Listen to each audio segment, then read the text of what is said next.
আজকের দিনের গুরুত্বপূর্ণ কি খবর রয়েছে সেই সংবাদও আপনাদেরকে জানিয়ে দেব। পত্রিকার পাতায় কি সংবাদ আজকে গুরুত্ব পাচ্ছে সেই খবর জানিয়ে দেওয়ার জন্য আমাদের সহকর্মী রয়েছেন প্লাবন রহমান। তিনি আজকের দিনে গুরুত্বপূর্ণ সংবাদগুলো জানিয়ে দেবেন। প্লাবন, কি গুরুত্বপূর্ণ খবর আছে আপনার কাছে? আমরা আসলে যেসব খবর স্টার নিউজের মাধ্যমে জানাচ্ছিলাম সেগুলো একটু বিস্তারিত আসলে দেখা যায়।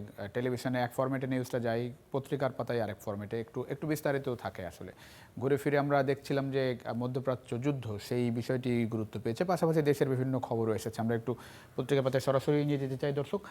প্রথম আলো, আজকের প্রথম আলো দিয়ে শুরু করতে চাই। প্রথম আলো দেখেন একটি বড় ছবি এখানে সংযুক্ত করা হয়েছে ইরানে হামলার, এবং সেখানে বিকট বিস্ফোরণের পর ধোঁয়ার কুণ্ডলী দেখা যাচ্ছে। ক্ষয়ক্ষতির আশঙ্কায় ছুটছেন আতঙ্কিত মানুষজন। ইরানের রাজধানী তেহরানের একটি ছবি। দীর্ঘমেয়াদী যুদ্ধের পথে মধ্যপ্রাচ্য, সংকট এড়াতে দেশি দামে আমদানি করা হচ্ছে জ্বালানি পরিস্থিতির একটি খবর সংযুক্ত করা হচ্ছে বাংলাদেশের। একটু নিচের দিকে যেতে চাই, দেখতে পাচ্ছেন যুদ্ধের 6 দিনের চিত্র। ইরানে মারা গেছে 1230 জন, লেবাননে মারা গেছে 102 জন, ইসরায়েলে মারা গেছে 11 জন, মার্কিন সেনা নিহত হয়েছে 6, অন্যান্য দেশে 11 জন নিহত হয়েছে। দীর্ঘ হওয়ার পথে যুদ্ধ। আজারবাইজানের ড্রোন হামলা এ নিয়ে যুদ্ধের প্রভাব পড়ল 13 দেশে।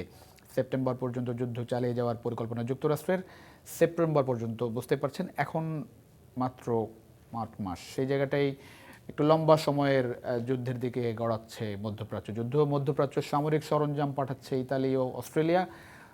ইরানে স্থল অভিযানের জন্য কুর্দি সশস্ত্র গোষ্ঠীগুলোকে প্রস্তুত করছে যুক্তরাষ্ট্র। 3 দেশে 20 মার্কিন সামরিক স্থাপনায় ইরানের হামলা। দেখতে পাচ্ছেন নিচের দিকে আরেকটি শিরোনাম এখানে রিপোর্ট করা হয়েছে মধ্যপ্রাচ্য পরিস্থিতি নিয়ে, এবং সেই জায়গাটাই একটু বিস্তারিতভাবে রিপোর্টটি করা হয়েছে। 6 মার্কিন সেনাসহ 14 জন নিহতের কথা বলা হচ্ছে ইরানের হামলায় 3 দিনে। পাশাপাশি নিচের দিকে একটু পবিত্র ঈদ উল ফিতরে ছুটি 7 দিন, একটু লম্বা ছুটিতে যাচ্ছে দেশ। প্রতিবারের মতো এবার আমরা দেখছিলাম যে যাত্রা নির্বিঘ্ন করতে নতুন সরকারও বেশ উদ্যোগ নিচ্ছে। সেই উদ্যোগের অংশ হিসেবে 18ই মার্চও ছুটি ঘোষণা করা হচ্ছে নির্বাহী আদেশে। সে কারণে টানা 7 দিনের ছুটি পাবেন যারা ঈদে আসলে প্রিয়জনের টানে বাড়ি যাবেন। 2 শিক্ষক ও 1 কর্মকর্তার পরিকল্পনায় শিক্ষিকাকে হত্যা। নিশ্চয়ই আপনারা জানেন যে ইসলামী বিশ্ববিদ্যালয়ের শিক্ষক আসমা সাদিয়ার শরীরে ধারালো বস্তুর 20টির বেশি আঘাতের চিহ্ন। এটি বেশ আলোচিত হত্যাকাণ্ড, কারণ নিজ ক্যাম্পাসে তিনি হত্যাকাণ্ডের শিকার হয়েছেন, এবং যতটা আমরা জানতে পেরেছিলাম যে কর্মচারীর ছুরিকাঘাতে তিনি নিহত হন। সেই কর্মচারী নিজেও আত্মহত্যার চেষ্টা করেন। সেই খবরটি গুরুত্ব সহকারে সামনে এসেছে। আমরা একটু যেতে চাই দৈনিক সমকাল, একটু দেখতে চাই সমকালের প্রথম পাতায়। দেখতে পাচ্ছেন একেবারেই প্রত্যেক গণমাধ্যমেই কিন্তু আসলে শুধু বাংলাদেশের গণমাধ্যম নয়, পুরো বিশ্বের গণমাধ্যমের দিকে যদি আপনি চোখ রাখেন, এখন মধ্যপ্রাচ্য যুদ্ধের দিকে আসলে সবার চোখ, এবং সেটি গুরুত্ব পাচ্ছে পত্রিকার পাতায়। এখানে দেখা যাচ্ছে কোলাহল থেমে মৃত শহরে পরিণত হচ্ছে তেহরান। তেহরান আসলে প্রচুর হামলা হচ্ছে। ইসরায়েল একের সঙ্গে যুক্তরাষ্ট্রের মুহুর্মুহু হামলায় অনেক বেসামরিক মানুষ মারা যাচ্ছে, এবং তেহরানের পক্ষ থেকে ইরানের পক্ষ থেকে অভিযোগ করা হয়েছে যে বেসামরিক যে স্থানগুলো, যেই শহরগুলো, সেই জায়গাগুলোতে বেসামরিক নাগরিকরা যেখানে বসবাস করেন সেখানে হামলা করা হচ্ছে, টার্গেট করা হচ্ছে সাধারণ মানুষকে। এবং সেখানে আপনি দেখতে পাচ্ছেন যে এখানে নিহতের বিষয়টি এখানেও নিয়ে আসা হচ্ছে। ইরানে 1230 জন মারা গেছে, ইসরায়েলে 11, যুক্তরাষ্ট্রে 6 জন, বাহরাইনে 1 জন, ওমানে 1 জন, এবং সব মিলিয়ে 13 দেশে এই যুদ্ধের প্রভাব কিন্তু পড়েছে। পাশাপাশি যুদ্ধের পাশাপাশি মধ্যপ্রাচ্যের বিলাসী জীবন বদলে যাচ্ছে, কারণ মধ্যপ্রাচ্যের বেশ কিছু দেশ আছে খুব বিলাসী জীবন যাপন করে, এবং পর্যটনের জন্য মানুষ কিন্তু সেখানে ঘুরতে যায়। সেইখানকার জীবন চরমভাবে বাধাগ্রস্ত হচ্ছে। কেউ জানে না কি হবে, সেটিও একটি খবর দেয়া হচ্ছে। খালেদা জিয়া সহ 20 ব্যক্তি প্রতিষ্ঠান পাচ্ছে স্বাধীনতা পুরস্কার, এটিও গুরুত্ব সহকারে এখানে সামনে নিয়ে এসেছে। ইরান রাজধানীতে দুর্যোগপূর্ণ বায়ু সতর্কতা পদক্ষেপ নেই বললেই চলে। শুক্রবারের খবর হিসেবে বাতাসের বায়ুমানের বিষয়টি নিয়ে এসেছে। পাশাপাশি জ্বালানি সাশ্রয়ের আহ্বান জানিয়েছেন প্রধানমন্ত্রী তারেক রহমান। 11 দফা নির্দেশনা দিয়েছেন। স্পট মার্কেট থেকে দ্বিগুণ দামে এলএনজি কিনছে সরকার, কারণ সারা বিশ্বেই আপনি নিশ্চয়ই জানেন যে সারা বিশ্বে এখন দর্শক জ্বালানির সংকট দেখা দিচ্ছে, আরও সামনে আরও ভয়াবহ আকার ধারণ করবে। বাংলাদেশেও সেটির প্রভাব হয়তো সামনে পড়তে শুরু করবে। সেই জায়গাটা একটি বড় শিরোনাম করেছে সমকাল। স্পট মার্কেট থেকে দ্বিগুণ দামে এলএনজি কিনেছে সরকার। ইরানে ইসরায়েল ও মার্কিন আগ্রাসী যুদ্ধের কারণে বিশ্বব্যাপী তীব্র জ্বালানি সংকট দেখা দিয়েছে। চুক্তি থাকা সত্ত্বেও কাতার সহ অন্যান্য দেশ সময়মতো তরলীকরণ প্রাকৃতিক গ্যাস এলএনজি দিতে পারছে না, ফলে চলমান রমজান এবং সেচ মৌসুমে জ্বালানির বড় সংকট এড়াতে প্রায় দ্বিগুণ দামে স্পট মার্কেট থেকে 2 কার্গো এলএনজি কিনছে বাংলাদেশ। এবং এই এলএনজি কার্গো 15 থেকে 16 মার্চ বাংলাদেশে পৌঁছতে পারে। এলএনজির দাম বাড়াতে ব্যবসায়ীদের চাপ সরকার এখন পর্যন্ত না বলছে। আমরা একটু যুগান্তরের দিকে নজর দেব দর্শক। যুগান্তর একটি অন্যতম দৈনিক বাংলাদেশের। ড্রোনের দিশেহারা যুক্তরাষ্ট্র, এটিও যুদ্ধের খবর। দীর্ঘমেয়াদী যুদ্ধের ফাঁদ ইরানও আসলে দীর্ঘমেয়াদী যুদ্ধের প্রস্তুতি নিয়ে রেখেছে বলে মনে হচ্ছে। $30,000 ড্রোন ধ্বংসে খরচ হচ্ছে $40 লাখ। রপ্তানির আড়ালে অর্থ পাচার, বিএফআইইউ এর একটি প্রতিবেদন এখানে সংযুক্ত করা হয়েছে। 876 কোটি টাকা পাচারের আলামত মিলেছে বাংলাদেশের একটি, কারণ অর্থ পাচার বাংলাদেশে আসলে বিগত যে সরকারগুলো সেই সময় আমরা দেখেছি অর্থ পাচার একটি মানে ওয়ান কাইন্ড অফ নিয়মিত ঘটনা হয়ে দাঁড়িয়েছে, সেটি একটি গুরুত্বপূর্ণ খবর এখানে। আরেকটি নিচের দিকে একটু দেখতে পাচ্ছি দর্শক, ইরানের হাতে 11 পারমাণবিক বোমার রসদ। স্টিভ উইটকক্সের মন্তব্য ঘিরে উদ্বেগ। 11 পারমাণবিক বোমার রসদ ইরানের হাতে। ইরান নিজেকে খুব কনফিডেন্ট মনে হচ্ছে এবং আমরা দেখছিলাম যে ইরানের পররাষ্ট্রমন্ত্রী তিনি যেমনটা বলছিলেন যে তারা ওয়েট করছে কখন আসলে আরও বড় পরিসরে যুদ্ধ বাধে এবং যুক্তরাষ্ট্র যদি স্থল অভিযানে যায় সেটির জন্য নাকি ইরান ওয়েট করছে এবং তারা তার সমুচিত জবাব দেওয়ার জন্য প্রস্তুতি নিচ্ছে, তেমনটি ইরানের পক্ষ থেকে বলা হচ্ছে। সংবাদ সম্মেলনে জামাত অভিযোগ করেছে, এটি একটি গুরুত্বপূর্ণ খবর। গতকাল জুড়েই কিন্তু এই খবরটি শিরোনামে ছিল টেলিভিশনগুলো। ইলেকশন ইঞ্জিনিয়ারিংয়ের রাজসাক্ষী রেজওয়ানা, সাবেক উপদেষ্টা রেজওয়ানা হাসানের এক মন্তব্যকে ঘিরে জামাত ইসলামের পক্ষ থেকে বলা হয়েছে যে গত নির্বাচনে ইলেকশন ইঞ্জিনিয়ারিং হচ্ছে, সেটি রাজসাক্ষী করা হোক রেজওয়ানা হাসানকে। তিনি যেহেতু বলেছেন নির্বাচন সম্পর্কে আমার খণ্ডিত বক্তব্য প্রচার করে বিভ্রান্তি তৈরি করা হচ্ছে। রেজওয়ানা হাসানের কাউন্টার একটি বক্তব্য এখানে সামনে নিয়ে এসেছে যুগান্তর। তিনি বলছেন যে খণ্ডিত বক্তব্য সামনে নিয়ে এসে বিভ্রান্তি তৈরি করা হচ্ছে, হয়তোবা তিনি এমনটা আসলে বলেননি, তেমনটি তিনি বলার চেষ্টা করেছেন। বিএনপির সঙ্গে 3 ইস্যুতে আলোচনা। পল কাপুর ঢাকায় সফর করছেন এবং সেখানে বিভিন্ন রাজনৈতিক দল, বিশেষ করে জামাত বিএনপির বিভিন্ন পর্যায়ের নেতৃবৃন্দ, সরকারের বিভিন্ন মন্ত্রীদের সঙ্গে কিন্তু বৈঠক করছেন অনবরত। সে জায়গায় গতকাল বিএনপির সঙ্গে বৈঠক হয়েছে। 3 বিষয়ে আলোচনা হয়েছে। বাণিজ্য চুক্তি পর্যালোচনা করতে হবে, জামাত বলেছে, সেইটি জামাতের সঙ্গে আলোচনা হয়েছে। দুবাইয়ে আটকে পড়া 378 জন ফিরলেন। আমরা কিছুক্ষণ আগে প্রতিবেদন দেখাচ্ছিলাম দর্শক, সেই খবরটিও গুরুত্ব সহকারে নিয়ে এসেছে যুগান্তর। দিন কেটেছে মিসাইল হামলার আতঙ্কে।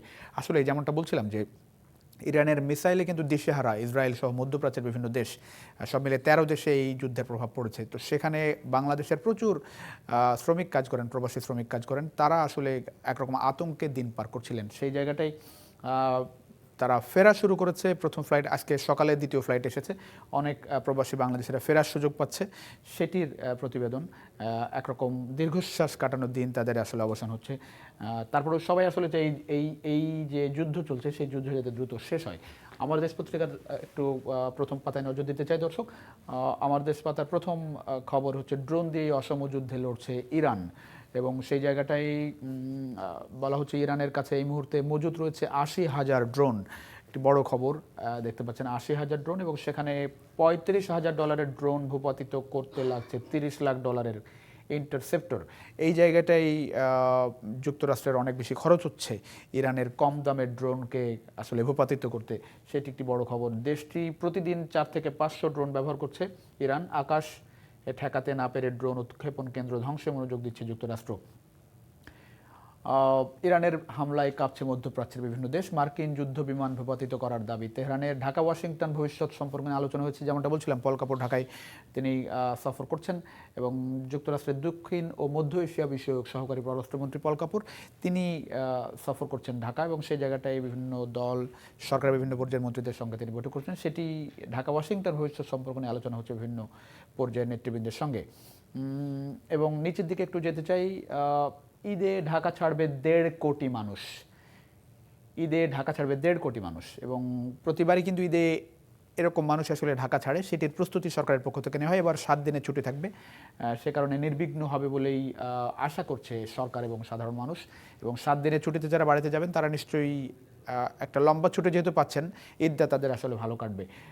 অতিরিক্ত ভাড়া নিলে বাসের রুট পারমিট বাতিল করার ঘোষণা দেওয়া হয়েছে, হুঁশিয়ারি দেওয়া হয়েছে সরকারের পক্ষ থেকে। তদারকির জন্য থাকবে ভ্রাম্যমাণ আদালত। ট্রাম্পের যুদ্ধ ক্ষমতায় লাগাম টানতে ব্যর্থ মার্কিন সিনেটে এটি নিয়ে আলোচনা নিশ্চয়ই হয়েছে এবং সেই জায়গাটাই দেখা যাচ্ছে যে ট্রাম্পের যুদ্ধ ক্ষমতার লাগাম টানতে সিনেট আসলে ব্যর্থ হয়েছে, অর্থাৎ যুদ্ধ চলার যে ক্ষমতা প্রেসিডেন্টের সেটি হয়তোবা সামনের দিনে প্রেসিডেন্টের হাতে থাকছে। ইঞ্জিনিয়ারিংয়ে রাজসাক্ষী রিজওয়ানা, লন্ডন ষড়যন্ত্রের হোতা ডক্টর খলিল। জামাত অভিযোগ করেছে, যেটি নিয়ে গতকাল সারাদিনই টেলিভিশন মিডিয়ায়, পত্রিকার অনলাইন পোর্টালগুলো কিন্তু এই নিউজে একেবারেই ঠাসা ছিল এবং সেটিও প্রধান পাতায় গুরুত্ব পেয়েছে। আবু সাইদ হত্যা মামলার রায় 9 এপ্রিল, এই সেই ছবি আপনি দেখতে পাচ্ছেন। জুলাই বেলপাবের প্রথম শহীদ রোকেয়া বিশ্ববিদ্যালয়ের শিক্ষার্থী আবু সাইদ হত্যার ঘটনার মানববিরোধী অপরাধের রায় ঘোষণা করা হবে 9 এপ্রিল। এটি আলোচিত, নিশ্চয়ই সবাই ওয়েট করছে কাঙ্ক্ষিত রায়ের জন্য। অপরাধমুক্ত সমাজ গঠনে মাহে রমজান, এটি একটি ছোট্ট খবর বামে মাহে রমজানের দেওয়া হচ্ছে। স্বাধীনতা পুরস্কার পাচ্ছেন খালেদা জিয়া সহ 20 ব্যক্তি ও প্রতিষ্ঠান, সেটিও যুক্ত করেছে আমার দেশ। আমরা একটু ঢাকার বাইরে, দর্শক একটু নিউজ, একটু ইংরেজি পত্রিকা বাংলাদেশের, এটিও গুরুত্বপূর্ণ গণমাধ্যম বাংলাদেশের, যেটি বলা হচ্ছে war spirals in Middle East with fresh strikes by Iran Israel. এটি গুরুত্ব পেয়েছে সব মিলিয়ে, যেমনটা বলছিলাম যে আসলে সারা বিশ্বের গণমাধ্যমের চোখ এখন ইরান ইসরায়েল যুক্তরাষ্ট্রের যে যুদ্ধ, সেই যুদ্ধের দিকে, সেটি গুরুত্ব পেয়েছে। Iran launches new strikes, thousands stuck at sea, Azerbaijan protests at Iran strikes, Iran death toll rises to 1230, 1230, এবং সেই জায়গাটা দেখা যাচ্ছে যে diplomats told to shelter in Riyadh as drone debris injuries 6 in Abu Dhabi. সব মিলিয়ে, এবং দেখতে পাচ্ছেন যে ক্ষতিগ্রস্ত একটি ভবনের ছবিও কিন্তু এখানে সংযুক্ত করা হয়েছে।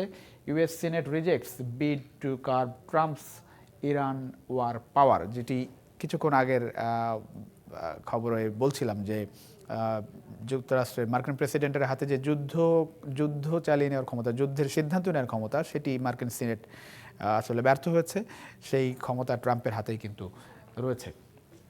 এখানে একটি বাংলাদেশের যে জ্বালানি, সেই জ্বালানি নিয়ে একটি খবর সংযুক্ত করা হয়েছে। Government entities ask to cut energy use.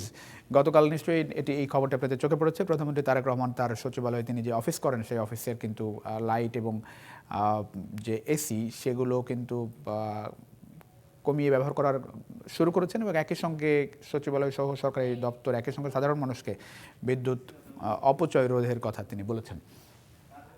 আমরা ঢাকার বাইরের একটি সংবাদ প্রযোজিত দৈনিক জালালাবাদ, সিলেটের একটি গুরুত্বপূর্ণ দৈনিক এটি। ঈদযাত্রায় ভোগাবে ঈদযাত্রায় ভোগাবে সড়ক মহাসড়ক, যানজটের 207 স্পট চিহ্নিত। ঢাকা সিলেট মহাসড়কে 43টি।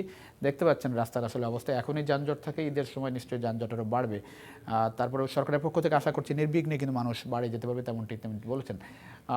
রিজওয়ানা খলিলুরকে জিজ্ঞাসাবাদ ও বিচার দাবি জামায়াতের, এটি যেমনটা বলছিলাম যে সব গণমাধ্যমই এটি গুরুত্ব সহকারে সামনে নিয়ে এসেছে। ইরান যুক্তরাষ্ট্র ইসরায়েলের হামলা, ঢাকা থেকে 6 দিনে বাতিল 210 ফ্লাইট। এই ফ্লাইট বাতিলে কিন্তু অনেক বেশি উদ্বেগ বেড়েছে, অনেকে চাকরি হারানোর শঙ্কায় রয়েছে। যদিও আমরা দেখছি যে বিভিন্ন দেশ কিন্তু ভিসার মেয়াদ বাড়াচ্ছে এই যুদ্ধকে কেন্দ্র করে। সেই জায়গায় 6 দিনে 210 ফ্লাইট বাতিল হয়েছে ঢাকা থেকে মধ্যপ্রাচ্যের বিভিন্ন দেশে। বিদ্যুৎ ও জ্বালানির সাশ্রয় 11 দফা নির্দেশনা, যেটি বলছিলাম যে প্রধানমন্ত্রী তারেক রহমান বিভিন্ন নির্দেশনা দিয়েছেন, সেই খবরটি নিয়ে এসেছে জালালাবাদ। সৌদিতে সড়ক দুর্ঘটনায় কলাউড়া প্রবাসী নিহত, পাল্টাপাল্টি হামলা চলছে। ইরানে 1230 জন নিহত হয়েছে, হাজার ছাড়ালো, যেমনটা আমরা গতকাল খবরে বলছিলাম। সিলেটে 2 মাসে মৃত্যু সড়কেই 54 জনের। সড়ক ওয়ান কাইন্ড অফ মরণ ফাঁদ বাংলাদেশে, সেই জায়গাটায় ঈদে যাতে সড়ক নির্বিঘ্ন থাকে, দুর্ঘটনা কম হয়, সেই জন্য যাতে সব ধরনের পদক্ষেপ নেওয়া হয়, সে তাগিদে আসলে গণমাধ্যম কর্মী হিসেবে বিশেষ করে আমার থাকবে। একই সঙ্গে সাধারণ মানুষ যাতে নির্বিঘ্নে ঘরে পৌঁছতে পারে এবং ফিরতে পারে ঢাকায়, দুর্ঘটনা কম হয়, সেজন্য যাতে প্রয়োজনীয় পদক্ষেপ নেওয়া হয়।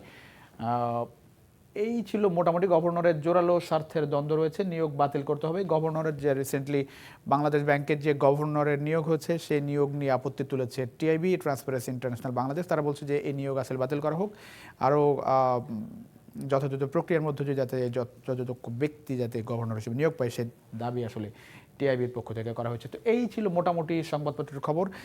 রঞ্জু, যেমনটা আপনার মাধ্যমে আসলে জানাচ্ছিলাম যে বাংলাদেশের খবরের পাশাপাশি আসলে আন্তর্জাতিক খবর বলতে বিশেষ করে আমরা দেখছিলাম যে বিশেষ করে যুদ্ধের খবর, ইরানে মারা গেছে 1230 জন, পাশাপাশি অন্যান্য দেশেও যে মারা গেছে। সব মিলিয়ে যুদ্ধ আসলে বিস্তৃতি বাড়ছে, যুদ্ধের ভয়াবহতা যেমন বাড়ছে, একই সঙ্গে যুদ্ধ খুব সহজে যে শেষ হবে না, সেই ইঙ্গিত কিন্তু বিভিন্ন দিক থেকে মিলছে। এবং একই সঙ্গে যুক্তরাষ্ট্রের পক্ষ থেকেও এখানে যুদ্ধের প্রস্তুতি বাড়ানো হচ্ছে। মুহুর্মুহু